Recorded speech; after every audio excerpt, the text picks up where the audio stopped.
Hello friends, इस video में मैं क्वालिटी स्टोरी की समरी हिंदी में एक्सप्लेन करूँगा। सो फ्रेंड्स, वीडियो स्टार्ट करते हैं। नरेटर अपने बचपन से काफ़ी बार जेस्लर ब्रदर से मिले थे, क्योंकि उनके पिता जेस्लर द्वारा बनाए गए जूते लाने के लिए उन्हें भेजा करते थे, जिनकी सड़क के किनारे लंदन के वेस्ट एंड में दुकान थी। वह दो भाइयों द्वारा चल रही एक दुकान थी। उन दोनों भाइयों में जो छोटा भाई था वह इस स्टोरी का मेन कैरेक्टर था। उन्होंने दो दुकान को एक दुकान में कंबाइन किया था। खिड़की के बाहर जेस्लर ब्रदर का एक बोर्ड लगा हुआ था और खिड़की पर कुछ जोड़े अच्छे लेदर के जूते रखे हुए थे। जेस्लर बाकी जूते बनाने वालों से बहुत अलग था। वह जूते बनाने के लिए कभी भी सेकंड क्लास लेदर नहीं यूज़ करता था और वह दूसरे ब्रांड के जूते अपने दुकान पर नहीं रखता था। वह सिर्फ वही जूते अपने दुकान पर रखता था जो उसके द्वारा बनाए गए हों या उसके भाई द्वारा बनाए गए हों। वह दोनों भाई सिर्फ ऑर्डर पे जूते बनाते थे, इसलिए उनके जूते की क्वालिटी कुछ अलग थी।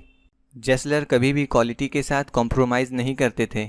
सभी जोड़ी जूते पूरी तरह से फिट रहते थे, स्लिम लगते थे और बहुत स्टाइलिश भी लगते थे। जूतों की बनावट बहुत अच्छी रहती थी, जो कि आंखों को आकर्षित करती थी। जेस्लर ने अपने काम को एक कला माना था, जिसे उन्होंने अधिकतम ईमानदारी के साथ पेश किया।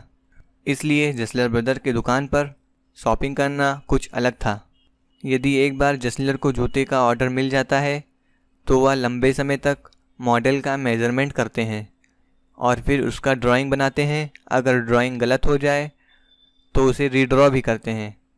एक बार नरेटर ने एक जूते के बारे में शिकायत की जो कुछ समय पहले जेस्लर ने उसके लिए बनाया था।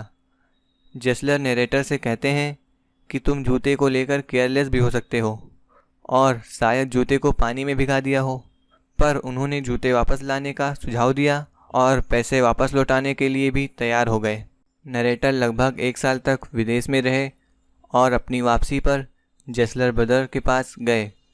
वह जूते की एक नई जोड़ी का ऑर्डर देना चाहते थे, पर नरेटर ने उसके बड़े भाई को वहाँ पर नहीं देखा। उन्होंने उसके बारे में पूछा और फिर मिस्टर जेस्लर ने नरेटर को बताया कि उसके एल्डर ब्रदर की डेथ हो गई है, इसलिए वो अब अकेला रहता है। अब उसका दुकान थोड़ा छोटा हो गया था और उसका बिजनेस भी थोड़ा स्लो चलने लगा था। फिर नरेटर वहाँ पर हफ्ते भर बाद आते हैं और सरप्राइज हो जाते हैं। वह देखते हैं कि मिस्टर जेस्लर का नाम अब दुकान से गायब हो चुका है।